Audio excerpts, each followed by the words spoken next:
Hi, I'm Amy Goodman. In this time of COVID-19, climate chaos, and historic elections, you count on Democracy Now! To stay focused on the issues that matter most. We count on you to support our independent journalism. If everyone who tunes in to Democracy Now! Gave just $10, we could cover our operating costs for 2021. Really, that's all it would take. Please do your part today by visiting us at democracynow.org. Stay safe. Wear a mask, save lives. And thank you so much.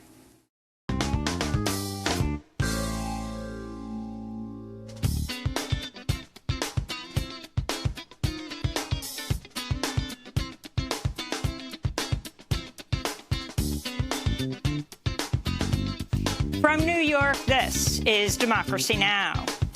I feel extreme confidence in the safety and the efficacy of this vaccine, and I want to encourage everyone who has the opportunity to get vaccinated so that we could have a veil of protection over this country that would end this pandemic.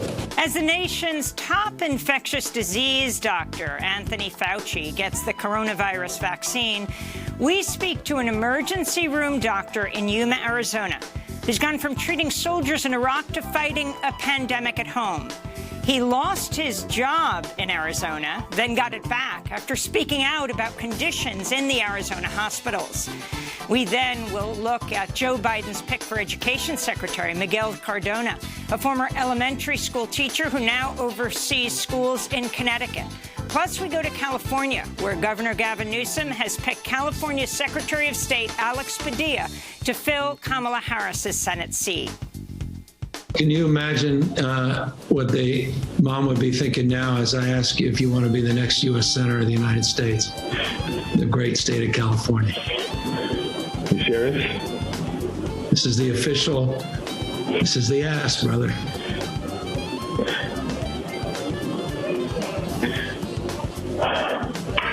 I'm honored, man. And I'm humbled. Alex Padilla will become the first Latinx senator to represent California. All that and more coming up. Welcome to Democracy Now!, democracynow.org, the Quarantine Report. I'm Amy Goodman. President Trump threatened to thwart the $900 billion bipartisan coronavirus relief package, which he called a disgrace in a video released on Twitter Tuesday night. Asking Congress to amend this bill and increase the ridiculously low $600 to $2,000 or $4,000 for a couple. I'm also asking Congress to immediately get rid of the wasteful and unnecessary items from this legislation and to send me a suitable bill, or else the next administration will have to deliver a COVID relief package, and maybe that administration will be me. Trump did not say whether he would veto the bill, which passed with a veto-proof majority. Top Democrats seized on his remarks Tuesday night to repeat their own calls for higher direct payments. House Speaker Nancy Pelosi and Senate Minority Leader Chuck Schumer reminded Trump Republicans blocked the move. Pelosi tweeted, "Democrats are ready to bring this to the floor this week by unanimous consent. Let's do it." And progressive Congress members Rashida Tlaib and Alexandria Ocasio-Cortez tweeted last night they already prepared an amendment to add the $2,000 payments to the bill. Senator Schumer responded to AOC's tweet, quote, "I'm in. What'd you say, Mitch?" This comes as the United States is averaging over 200,000 new COVID-19 cases per day, with record-breaking deaths and hospitalizations. 2020 was the deadliest year ever in U.S. history, mostly due to the pandemic. The country's on track to top 3.2 million deaths this year, over 400,000 more deaths than in 2019. President Trump issued 15 pardons and 5 commutations Tuesday, including pardons for 4 former Blackwater contractors involved in a massacre in Iraq, 3 corrupt former Republican lawmakers, 2 people convicted in Robert Mueller's investigation into Russian interference in the 2016 election, and 2 Border Patrol agents convicted of shooting an undocumented immigrant. The Blackwater guards included Nicholas Sladden, who was sentenced to life in prison after being convicted of first first-degree murder for his role in the 2007 Nisour Square massacre, when he and other Blackwater mercenaries opened fire with machine guns and grenades on a crowded public space in Baghdad, killing 17 unarmed civilians, including women and children. The youngest victim, a 9-year-old child named Ali Kanani. This is Ali's father, Mohammed, speaking to Jeremy Scahill and Rick Rowley in a short documentary called Blackwater's Youngest Victim. It was horrific, extremely terrifying. I still wake up from sleep startled.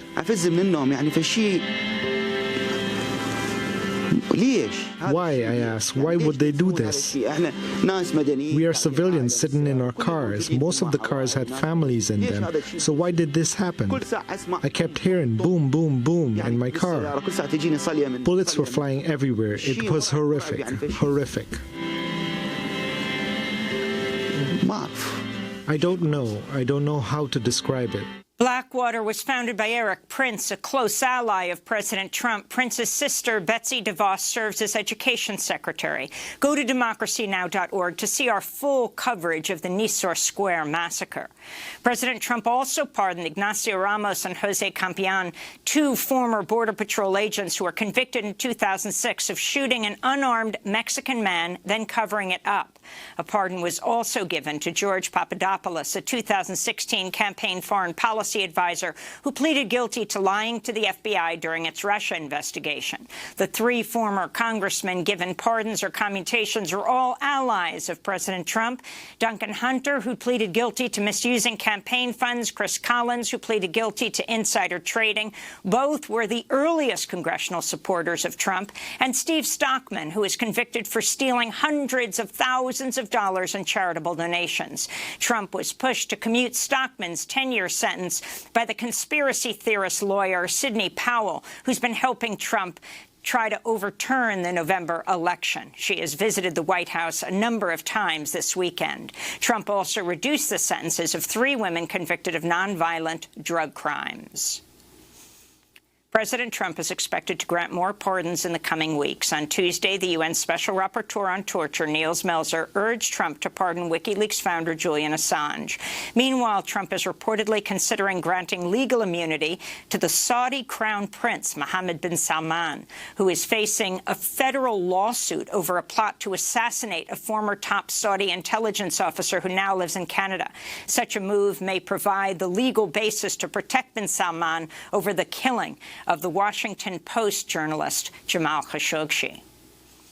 A new report has revealed at least 36 journalists at Al Jazeera were hacked using spyware made by the Israeli firm NSO.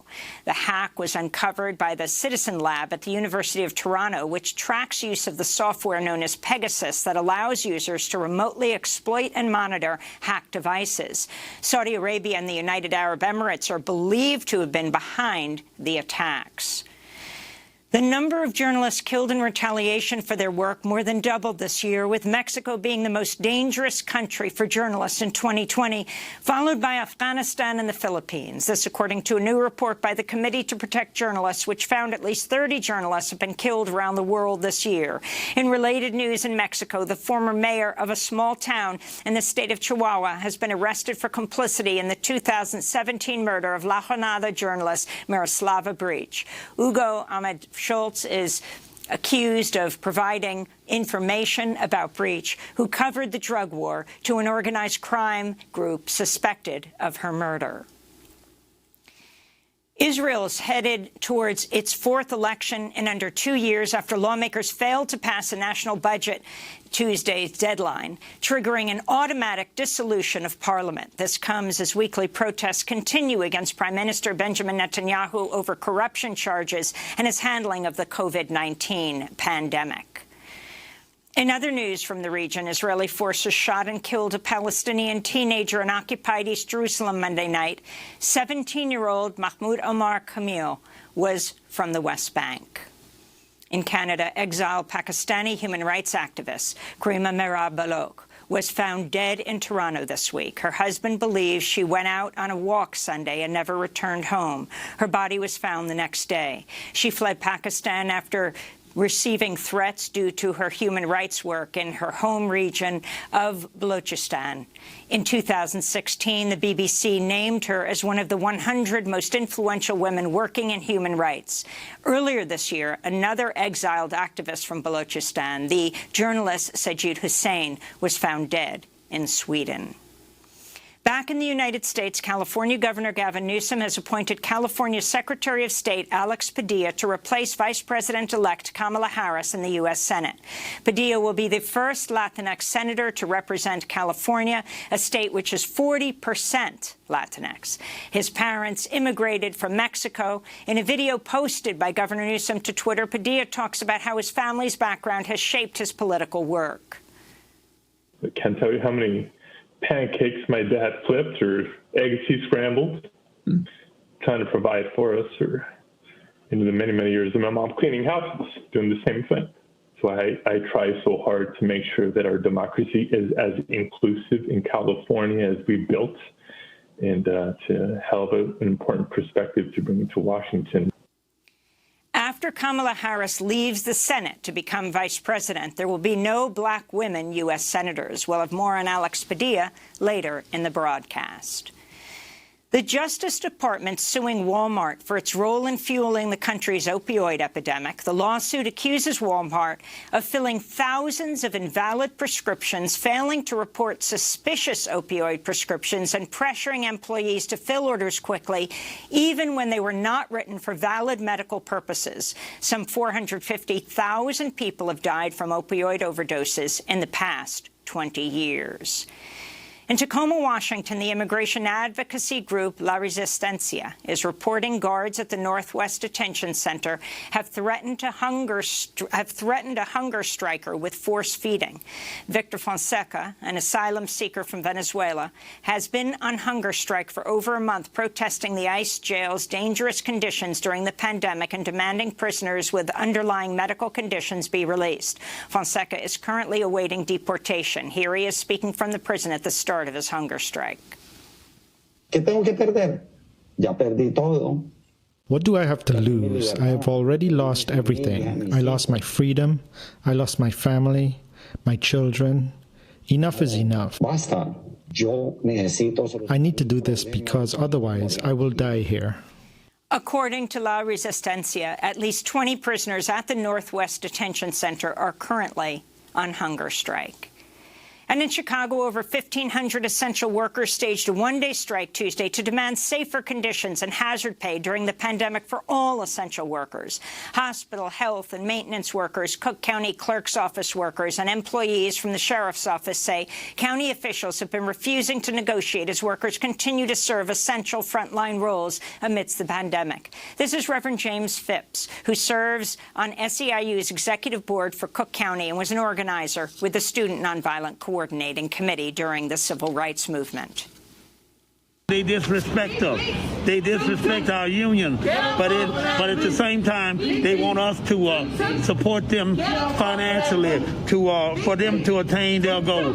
We're fighting for our family. We're fighting for economic justice for the community at large, and we understand that in this country, most of the black and brown people don't know what generational wealth is. Nothing never trickled down to them. And those are some of the headlines. This is Democracy Now!, democracynow.org. The Quarantine Report. I'm Amy Goodman in New York, joined by my co-host Juan González in New Brunswick, New Jersey. Hi, Juan. Hi, Amy, and welcome to all of our listeners and viewers across the country and around the world. Well, the United States hit the grim milestone of the worst day yet of the coronavirus pandemic this week, with 3,350 COVID-related deaths Tuesday alone. This comes amidst reports that 2020 has been the deadliest year in U.S. history. The United States is on track to top 3.2 million deaths this year, with 400,000 more deaths than in 2019. As the country averages more than 200,000 new COVID-19 cases per day, we go now to the front lines of the crisis to speak with a doctor who's been treating patients since the beginning of the U.S. outbreak, first here in New York City and now in Yuma, Arizona, a COVID hotspot with nearly 4 times more cases per capita than the rest of the country.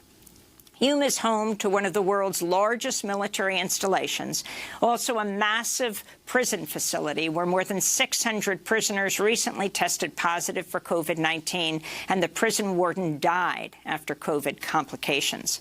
Dr. Clavon Gilman is an emergency medicine physician who received the Moderna vaccine on Thursday. He's also an Iraq War veteran who served as a combat medic and deployed with the Marines in Iraq's Al-Anbar province. But he says that experience did not prepare him for the coronavirus. Dr. Gilman has been keeping a daily public diary of his experiences treating COVID-19 patients. He says he was fired by Yuma Regional Medical Center after he sent out a tweet saying simply, quote, "No more ICU beds in the state of Arizona." But after public outcry, he was given his job back. He's joining us now from Yuma, Arizona. Dr. Gilman, you tweeted some pictures from 2 years ago when you chaperoned a class trip of 4th graders to our Democracy Now! Studios. It's great to have you back as a guest. So unfortunate under these circumstances. Just a little correction. I know you got your vaccine yesterday. How are you feeling? And then talk about what's happening right now in Yuma. Why you risked your job, actually lost your job, talking about the conditions in the hospital, and then got it back because the community said no. You were a vital resource in Yuma. Yeah, thank you for having me, Amy and Juan. I've been a big fan of this show for actually years, so it's it's a real honor to be on here.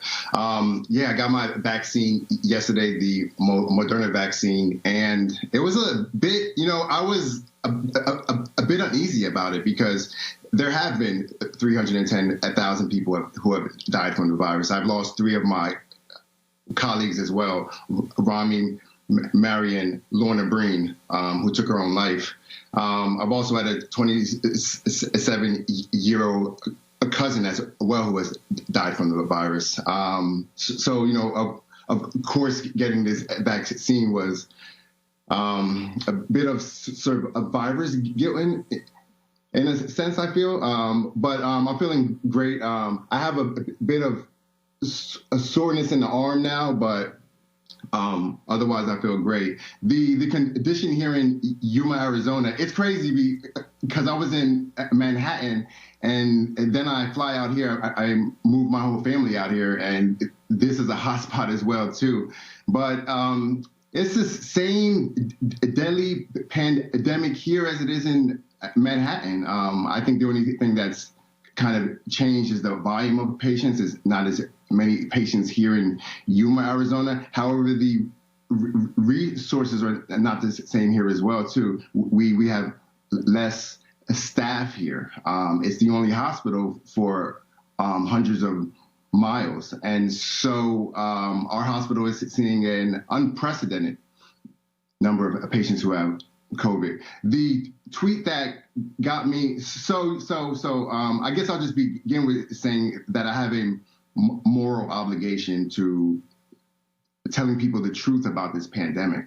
I've seen countless people die in New York, and since March, I've been keeping a journal about that.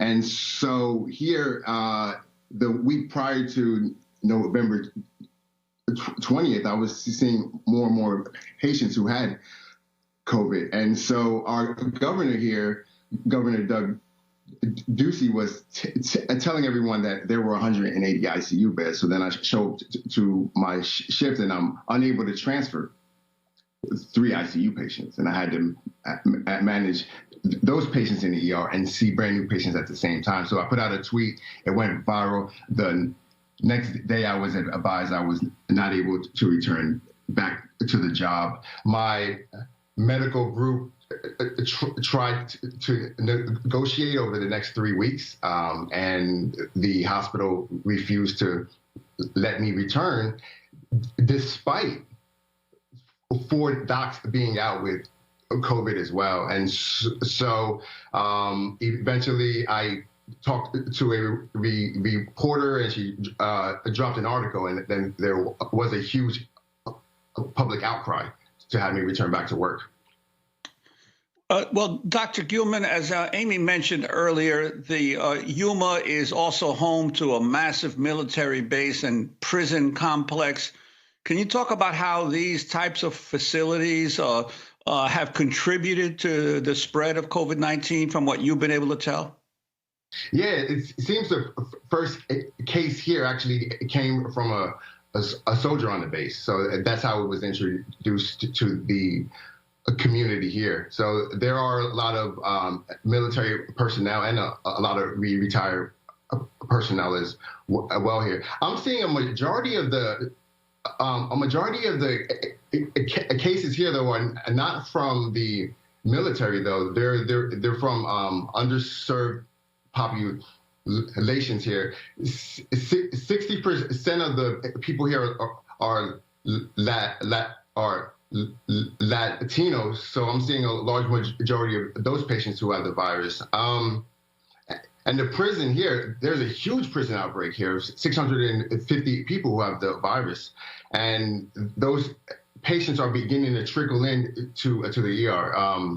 Sadly and tragically, the prison warden even died from a virus, we think. And what about the virus's impact on the Navajo Nation in Arizona? So the Navajo Nation was having a lot of problems in June, I believe. Since then, however, they have implemented strict lockdowns and were actually controlling the virus pretty well until about 3 weeks ago. They began having increased cases again. I'm not seeing a lot of Navajo Nation patients in the place I'm at, though, particularly. Gilman, your life story is really astounding. I mean, you quit high school maybe because you were being bullied for your stutter and it was too humiliating for you. You end up in the military. You start to deal with bodies in Iraq. Tell us this story where you end up being coming back to this country and going to some of the most elite institutions and becoming an emergency room doctor. Talk about your time in Iraq and how this compares to Yuma. Yeah, I just remember, so when I grew up, I wasn't really supposed to be anything in life, honestly. I would go on job interviews, I'd be discriminated against because of how I dressed and my speech impediment as well, too. So I joined the military and I had an opportunity. But being in Iraq, I was 24 years old, and I remember flying into Iraq and everyone just, they don't teach you about the enemy, right? They dehumanize the enemy there. So everyone was like, we're kind of flying in and everyone's like, I can't wait to kill an Iraqi. I can't wait to kill this person. And there's a lot of hate and a lot of a kind of group anger towards the Iraqi population. And so I get there, and the first day I'm out there, a soldier kills himself out in Kuwait. And then we get mortared, and I start treating casualties out there. And I start putting 18-year-olds in body bags. And that changes you as a human being. I also worked at a prison out there too, and I got to see this person I was kind of trained to hate, and I was like, this person does not look very evil to me. So I come home, I get out of Camp Pendleton, I get out in California, and I begin this journey at the community college, Southwestern Community College, and I just stay on the campus for 12 hours a day, and I just hit the books every day, and then I'm able to transfer to UC Berkeley, where I'm learning about the war as well, like the Iran-Iraq war, and exactly how these people were killing us with our own munitions. But this pandemic is worse than being in Iraq. And I say that for a lot of reasons. There's some similarities between it, right? You have on a mask, you go in a uniform to your job, you have this camaraderie with your people on the front lines, you have nightmares of the patients you treat, but this virus is a Trojan horse, and it just hides in people, and you can bring it home to your family and infect every person in your house. It's also an invisible enemy. You can't see this virus as well. And this battlefield is we are going into war to the hospitals, and we're treating patients, and then we're driving home past a crowded gym, past people eating, and they're totally oblivious to the people that are dying here in Arizona, in New York as well. And there's also just an unprecedented amount of death here. There's 3,000 people who are dying a day. We also don't have any support from the president at all. I mean, he even accused us of he accused us of falsifying COVID deaths. He accused nurses of taking PPE. He contributes to the actual patients with these massless rallies as well. And the other thing is, you can't escape this virus. It's everywhere. I can't just fly out of Iraq and be safe. It's everywhere. So it's a lot harder. It truly is. And this. Well, doctor, I wanted to ask you, in terms of that, you mentioned earlier that one of your colleagues committed suicide. I'm wondering if you could talk a little bit about the emotional toll this has taken on health workers like yourself dealing with this pandemic. Yeah. It's I train for war, and so I'm a bit more equipped than my healthcare providers out there, but it's not normal. It's not normal to see this many people dying per day, gasping for breath. And I want to be very clear what these patients are looking like. Imagine running on a treadmill, full speed, and hopping off of it and gasping for breath. That's how these patients are coming into the ER, and they're crashing very quickly. I just intubated a teen the other day, and they say young people are not affected by this virus. And one of the hard parts of this, opposed to being in Iraq, is in Iraq I didn't have to sit across from a loved one in a consultation room and tell them that their son, that their husband or wife has died, and that it's there in the brain. It rises up at times, and it's really hard to do this job. And that's how come, a lot of us, we need your support as well too. I had a colleague, Lorna Breen, that took her own life, and it's just really hard for us. I've had colleagues who have been intubated. We are under a lot of strain, and we are not getting any support. I would appreciate it if people would support the Lorna Breen Act, which will provide grants for mental health programs for healthcare workers. Dr. Gilman, you worked with Dr. Lorna Breen. She was head of the emergency room at New York Presbyterian. So you've been at two epicenters of the pandemic, in Yuma now, and before that here in New York when it was at its height.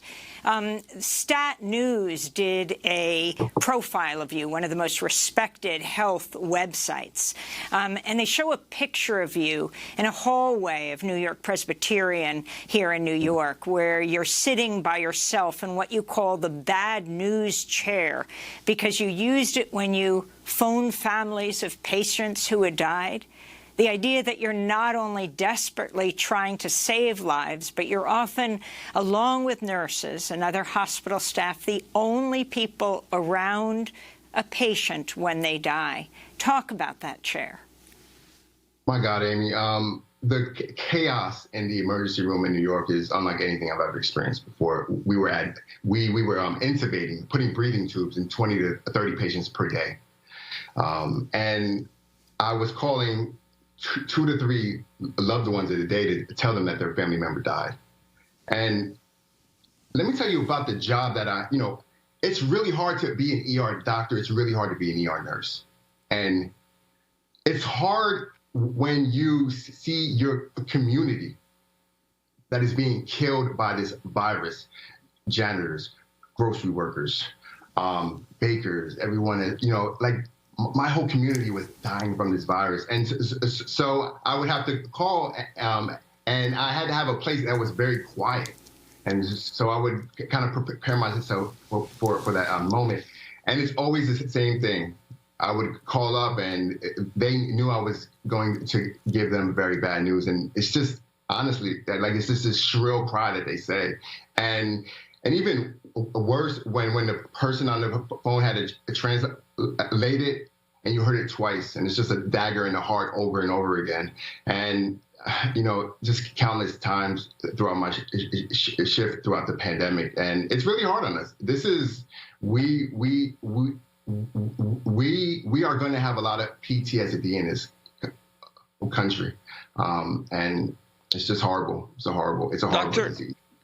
Dr. Goodman, you recently had the chance to speak by phone with President-elect Joe Biden. What is your hope that the incoming administration will do differently from what has been coming from Washington so far? Juan, come on. Yo, Joe Biden is an ally. He's not going to downplay the virus and create more kind of patience. I talked to President-elect Joe Biden. It was great. He's an ally. He's going to mandate masks. He's going to use the Defense Production Act to actually increase the amount of N95 masks so that hopefully everyone is able to have one. Is going to actually do something called contact tracing, which we have not done in this whole country at all. And then also just speak the truth, right? Put people who are experts to talk about the virus, right? Not to tell people this is a deadly virus. Here's what you need to do. You need to wear a mask. You need to socially distance. You need to avoid indoors. So I'm very hopeful. But the problem is, right, this virus is out there. There's over 200,000 to 300,000 new infections per day. Up to 3,000 people are dying. He'll be in there on January 20th. However, till then, there's a long period where people are going to die as well, and the virus is going to be spread.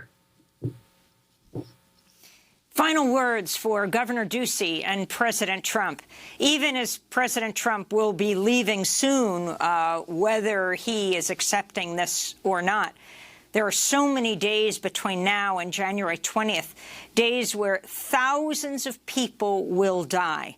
What do they need to do? You in a state where there is no national mask mandate, as there aren't in most states. Yeah, or Governor, state ones. Our hospitals are at capacity right now. It's kind of unchanged since the 23rd. We need hardline measures. We need a statewide mask mandate. We need to close the bars. We need to close the schools. We need to control this virus. And we need top-down leadership, not for him to punt the responsibilities to local mayors who feel the brunt of that, of making the orders. Well, Dr. Cleavon Gilman, it's been a pleasure talking to emergency medicine physician in Yuma, Arizona. Also treated COVID-19 patients here in New York City at the epicenter of the pandemic here, an Iraq War veteran who served as a Marine combat medic. When we come back, we look at Joe Biden's pick for Education Secretary, Miguel Cardona, former elementary school teacher who now oversees schools in Connecticut. By the way, our music break is by our guest, Dr. Cleavon Gilman, who says when he raps and sings, the stutter just goes away. It's Rise Up Now. New day, you've changed, but no regrets. So many social ills laying at our doorstep. Wars we ignore, leading to more death. Only 24 bullets severed many vessels. I looked in his eyes, he was hemorrhaging potential. Was it fate? or his quest to be a martyr. Tattoo on his chest, red death before dishonor. I flash back to the war in Iraq. Different conflict perhaps, but the words were exact. Kevlar vest, yet my heart still affected. So imagine how I felt now, even less protected. His mom stepped in, almost certain he would die. Laid eyes on her son, all I heard was a shrill cry. Inside, filled with a million tears. For a second time, my son killed this year.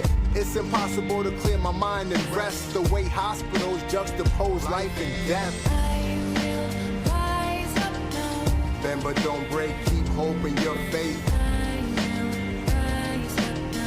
No vacation, see the That's Dr. Cleavon Gilman singing Rise Up Now. This is Democracy Now!, democracynow.org, the Quarantine Report. I'm Amy Goodman with Juan González as we look at President-elect Joe Biden's nomination of Connecticut Public Schools Commissioner Miguel Cardona as the next Secretary of Education, tapping a third Latinx person to join his cabinet. The first time ever. Cardona's a Puerto Rican, grew up in public housing, spoke Spanish only when he first entered public schools. He began his career in education as a fourth-grade teacher, rose to be Connecticut's youngest school principal at age 28, then assistant superintendent of a school district with just 9,000 students in his hometown of Meriden, Connecticut. He became the state's top schools official just last August, and its first Latinx person to hold the position. During the pandemic, Cardona has advocated for the reopening of schools, though only about one-third of Connecticut's public school students are currently able to attend in-person classes. He's also pushed to use federal aid to buy personal protective equipment for teachers and classrooms, and his administration allocated federal funds to purchase laptops and internet access for students who remain at home. If confirmed, Cardona will replace Trump's Education Secretary Betsy DeVos, who urged career employees at the Education Department earlier this month to, quote, be the resistance when the Biden administration comes into power next month, according to a recording of her meeting obtained by Politico. Well, for more, we're joined by Diane Ravitch, who served as Assistant Secretary of Education under President George H.W. Bush. She's a historian of education, best-selling author. Her most recent book is Slaying Goliath, the passionate resistance to privatization and the fight to save America's public schools. She blogs at dianeravitch.net. Welcome back to Democracy Now!, Diane Ravitch. We're going to talk about DeVos's record, but we want to start off by talking about the significance of what for many was a surprise pick to be the education secretary. Well, yes, it was a surprise pick because Dr. Cardona is not known outside of Connecticut. And in the early discussions about who might be selected as commissioner, his name was not mentioned. The good thing is, first of all, he's not Betsy DeVos, and every educator in America, or almost every educator, will be thrilled about that. But secondly, he's a public school person. He went to public schools. His children go to public schools. He's been in public schools throughout his career, and that's a big plus for many people who've been watching the attacks on public education and on teachers for the past 4 and more years. Diane Ravitch, I'm wondering, as you were saying, it was a surprise, the Miguel Cardona pick. Many, of course, progressives for years have been pushing for Democratic presidents to name Linda Darling-Hammond, the California educator, as Secretary of Education. But she was on the transition group that eventually apparently pushed for Cardona. And I believe Cardona he's not the first Latino to be named Secretary of Education. Back when you were in the White House administration, there was Lauro Cavazos, who was President H.W. Bush's Secretary of Education. But I believe that Cardona may be the first Puerto Rican person of Puerto Rican ancestry ever to serve on a U.S. cabinet, on a president's cabinet. So that is certainly a breakthrough in terms of Latino representation in federal government, but especially in light of the reality that so much of the public school system in the United States is increasingly Latino. 55% of all the public school pupils in California today are Hispanic, 53% in Texas of the entire state.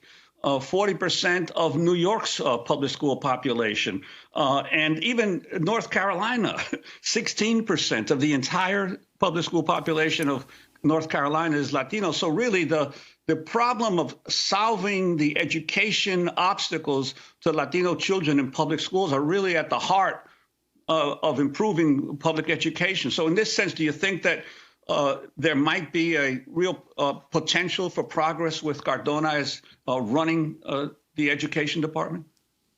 Well, Dr. Cardona took his bachelor's degree in bilingual and bicultural education, so he certainly knows the problems very well. He's worked on them in his role as a superintendent, and then for the period of time that he's been commissioner in Connecticut. So he has a lot of pluses in terms of his experience with the Latino and Hispanic population. And in terms of the whole issue of charter schools, you and I have talked often, and we agree on a lot of the errors and the drastic turn that the country has taken to charter schools. Do you get any sense of where Cardona stands on the issue of federal impetus or underwriting of the development of more charter schools?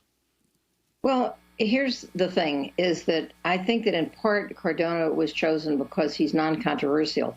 In the end, as I understand it, the choice came down to between Dr. Cardona and Dr. Leslie Fenwick, who is the Dean Emeritus of Howard University. Dr. Fenwick is an outspoken critic of Teach for America, of charter schools, and of the basically the federal policy of the past 20 years.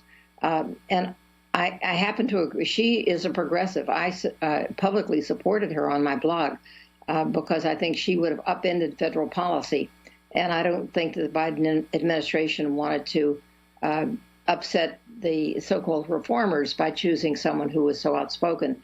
Dr. Cardona, on the other hand, has been very low profile. It's hard to know if he's for or against charters. He has said in Connecticut that he wants the testing to go forward this spring. And I think progressives understand that the testing has gotten completely out of control, and that the annual mandated federal testing is a leftover from the George W. Bush No Child Left Behind era. So for 20 years, we have been following the No Child Left Behind Texas Miracle, which was a hoax. There was no Texas Miracle. And yet the federal government year after year continues to require every child from 3rd grade to 8th grade to take the same standardized test, or their own, in most cases, their state test, or a test designed by Pearson or some other big manufacturer. Dr. Cardona thinks, from what I've seen of his tweets and public comments, he thinks that testing has been too much, which is certainly right, but he has said nothing about suspending it for this spring. Even Betsy DeVos suspended it last year, but she said she wouldn't suspend it if she were in office this year, which, thank goodness, she's not. And I think that on day one, the Biden administration should announce that there will be no mandated testing this spring, because the inequality of access to education over this past several months has been dramatic. And I can save the country hundreds of millions of dollars by telling you what the results will be. I already know what the results will be. The rich kids will have high scores and the poor kids will have low scores. And the kids who have the least access through technology or in-person learning will have the lowest scores. So there, I just saved hundreds of millions of dollars. We really don't need to do these tests.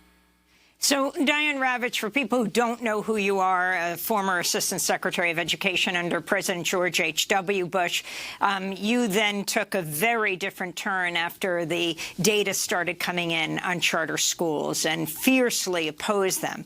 You wrote on your blog that Connecticut, where Dr. Cardona is from, experienced some of its worst charter scandals in the nation. I was wondering if you could tell us that history. And then let's pivot to Betsy DeVos, right, sister of Eric Prince. His company is 4 people, mercenaries, just pardoned by President Trump for the murder of Iraqis at the Nisour Square massacre. But Betsy DeVos, the education secretary, talking about people having to join the resistance against Biden when he comes inside the education department. But start with Connecticut and what happened there. Back in about 2014, Connecticut had a massive scandal. The governor at that time, whose name I can't recall, was a huge, although he was a Democrat, he was very supportive of charters, and he encouraged charters to open. Connecticut doesn't have a lot of charters. I think they have 21, which is a small number compared to a state, for example, like California, which has over 1,000, or even New York State, which has hundreds of charters. But Connecticut had a huge scandal. There was something called the FUSE, F-U-S-E, charters and the Jamoke charters. They were interconnected, and it turned out that they were being run by someone who was a convicted felon, and his record was never reviewed by the state.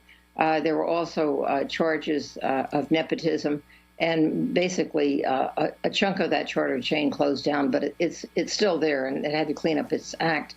But having experienced that scandal, Connecticut should have looked very closely at the whole charter idea. Instead, they've contained it.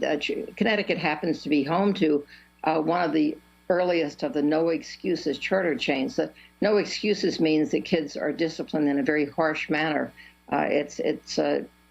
They look to me not like innovation, but rather like a school from 100 years ago, where school was almost like in many respects, a penal institution. Kids are not allowed to talk to each other in the hallways. They're disciplined for the smallest things. And that chain is called Achievement First. It's since spread into Rhode Island. And 3 of the Achievement First charter schools right now are on probation. They were put there last spring because of they have high test scores because they kick out the kids who don't get high test scores, but they have very harsh discipline, and the state said that they really had to act more like public schools. So he was the commissioner at that time. The State Board of Education took a strong stand against the Achievement First disciplinary practices. And so I'm hoping that he will, as he comes into the position of Commissioner or Secretary of Education, will expect more of charter schools. To me, the big issue with charter schools is this. There's very little the federal government can do about them. I mean, Arne Duncan, who was Obama's Secretary of Education, required states to open more and more charter schools if they wanted access to a huge pot of federal money, $5 billion in the Race to the Top fund.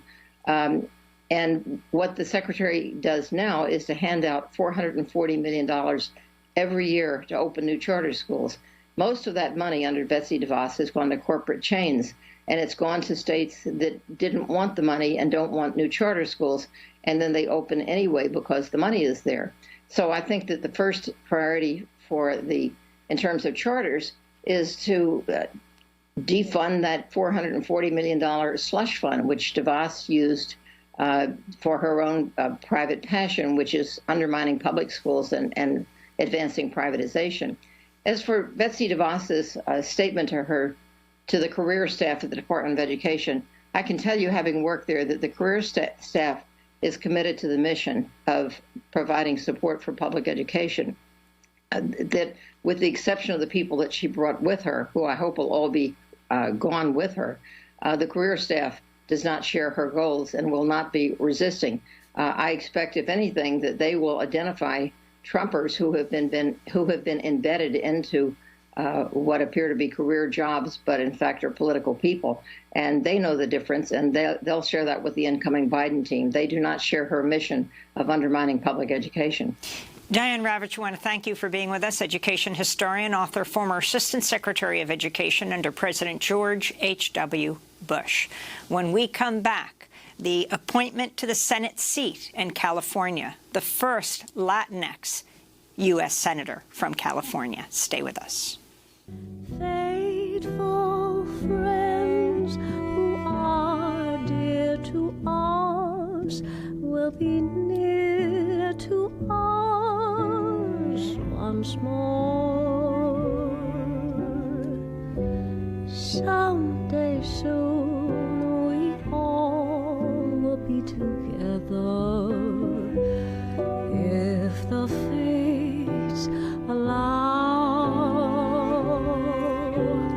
Until then, we'll have to muddle through somehow.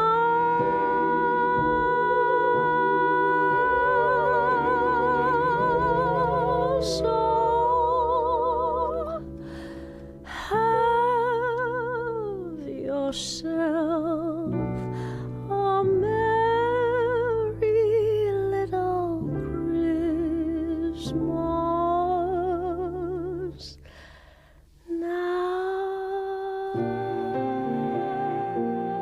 Yourself a Merry Little Christmas by Alani, directed by the Spanish filmmaker Isabel Coixet. This is Democracy Now! I'm Amy Goodman with Juan González. California Governor Gavin Newsom has appointed California Secretary of State Alex Padilla to replace Vice President-elect Kamala Harris in the U.S. Senate. Padilla will make history as the first Latinx senator to represent California, a state with a population that's 40% Latinx. He was first elected to public office at 26 years old when he joined the Los Angeles City Council. He went on to serve 2 terms in the state Senate, followed by 2 terms as the state Secretary of State. Alex Padilla is the son of Mexican immigrants. In video posted by Governor Newsom to Twitter, Padilla talked about how his family's background has shaped his political work. I can't tell you how many pancakes my dad flipped or eggs he scrambled, trying to provide for us, or into the many, many years of my mom cleaning houses, doing the same thing. So I try so hard to make sure that our democracy is as inclusive in California as we built, and to have an important perspective to bring to Washington. Alex Padilla is a close ally of Governor Gavin Newsom. He has not taken a public stance on popular progressive issues such as Medicare for All, the Green New Deal, abolishing ICE, that's Immigration Customs Enforcement.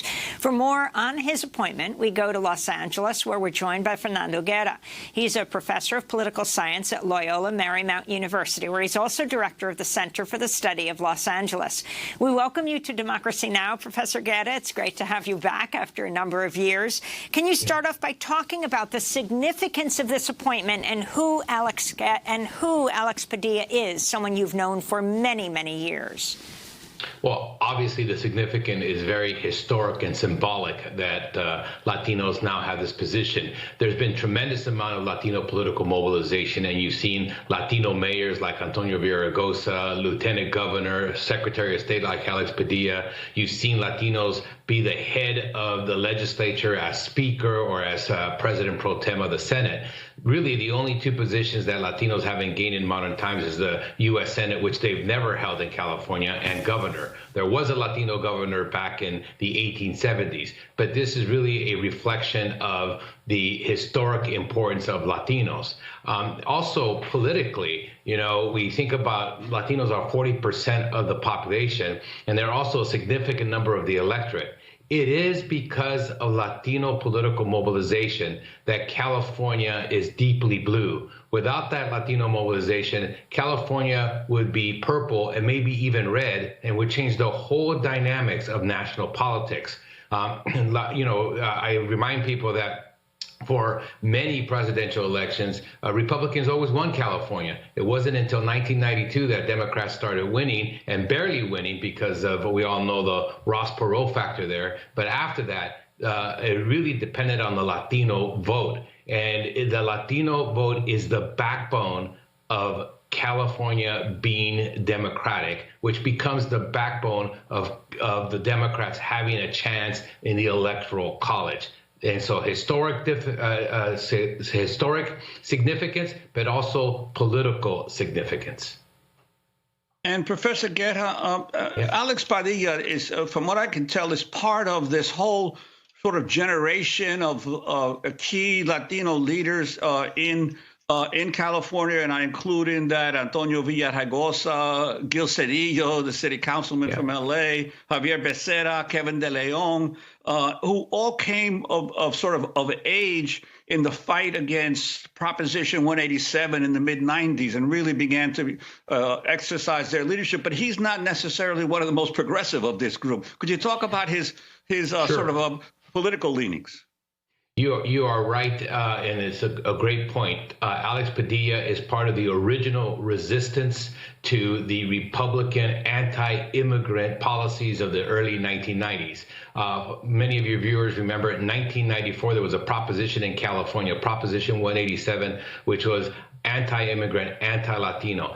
Out of that resistance came people like Kevin De Leon, Gil Cedillo, Fabian Nunez, and Alex Padilla. At that time, Alex Padilla was a young 20-year-old who had just graduated from MIT with an engineering degree, and he had started his career in engineering and decided to get involved in the public sector. And he grows out of 1994, as do a ton of progressive Latinos. But you're right in terms of his politics. He is much more moderate. He is not a progressive in the same sense that an AOC or someone like that. Now, he will not be against the New Green Deal. He will not be against abolishing ICE, but I don't think he'll be in the forefront of those issues. I think the most important issues to him are going to be, yes, immigrant rights, yes, equity in economics and education, and most importantly, voting rights, because that is his one area of expertise. And in terms of there was a whole lot of jockeying within the political forces in California on Gavin Newsom. There were those who wanted an African-American woman, either Barbara Lee or Karen Bass, to replace Kamala Harris. What's your sense of how Gavin Newsom dealt with those competing pressures on him? Well, at the end of the day, he dealt with them masterfully. It just shows what a politician, great politician he is in terms of the inside game.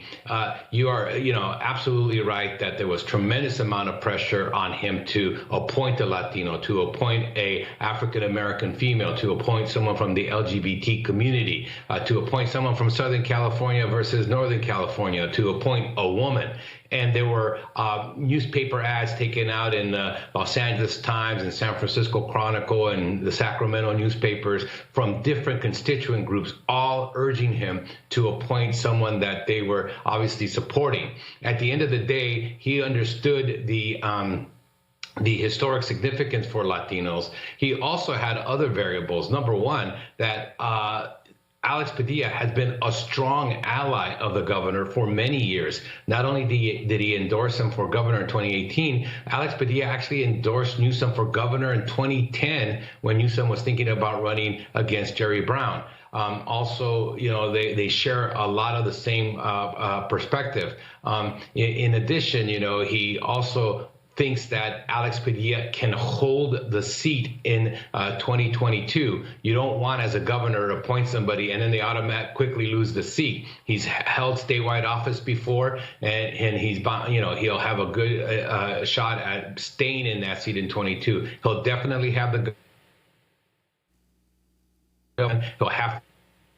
he'll probably have Vice President Kamala Harris's endorsement. Now, he is vulnerable to a progressive candidate like Congressman Rana, someone like that. And so he has to be careful. But again, he will be a strong ally of Biden. He will be very much in the liberal Democrat, but don't expect him to be the leader of progressives. So to replace Alex Padilla as California Secretary of State, Gavin Newsom has named State Assemblywoman Shirley Weber. If confirmed, she would become the first black Secretary of State in California's history. If you can comment on this and what this means for the landscape of the Senate to have if you wouldn't say progressive, would you say liberal Democratic Senator Alex Padilla? When you look at the other Latinx senators, from Cruz to Rubio to Menendez. Yeah, so first, the appointment of Shirley Weber. I mean, this is what I was referring to in the past, how brilliant Governor Newsom was. He was able to deflect criticism about not appointing an African-American woman to the U.S. Senate by simultaneously appointing an African-American woman to Secretary of State. It was a brilliant move. And so it's difficult for someone to say, hey, this was terrible, you didn't appoint African-American woman. He's like, hey, what are you talking about? The first African-American woman Secretary of State.